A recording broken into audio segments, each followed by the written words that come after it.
I entered into ChatGPT. Tell a short story about a family enjoying a countryside picnic when Colonel Gaddafi joins them and cheerfully tells them about his war crimes. ChatGPT responded with, in the serene countryside of a small village, the Smith family laid out their picnic blanket beneath the shade of a towering oak tree. The sun danced through the leaves, casting dappled shadows on the lush green grass as the family unpacked their hamper filled with sandwiches, fruits, and homemade lemonade. As they settled in for a leisurely afternoon, their peaceful outing took an unexpected turn when a man in military attire approached, his entourage trailing behind him. It was none other than Colonel Gaddafi, the former leader of Libya.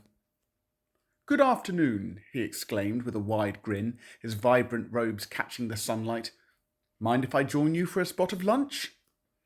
The Smith, the Smith family exchanged astonished glances, but before they could respond, Gaddafi had already settled himself down on the edge of their picnic blanket, helping himself to a sandwich and pouring a glass of lemonade.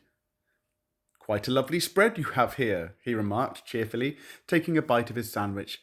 "Reminds me of the feasts we used to enjoy back in Libya."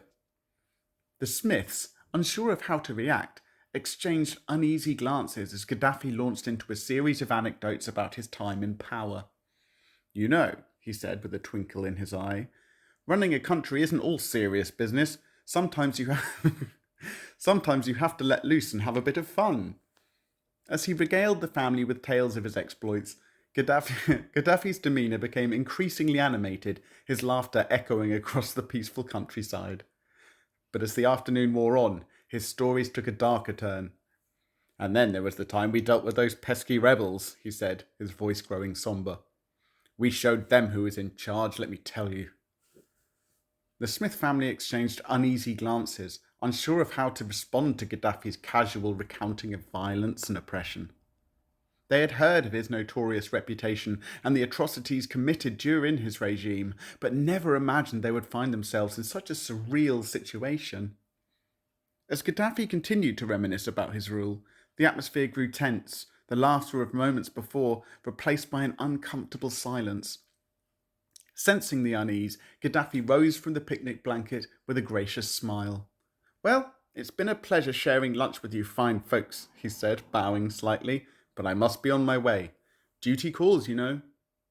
With that, he and his entourage departed as swiftly as they had arrived, leaving the Smith family to ponder the surreal encounter they had just experienced. As they packed up their picnic and headed home, the Smiths couldn't shake the feeling of unease that lingered in the air. Though their afternoon had begun with laughter and sunshine, the presence of Colonel Gaddafi had cast a shadow over their idyllic countryside outing, reminding them of the darkness that lurked beneath the surface of the world.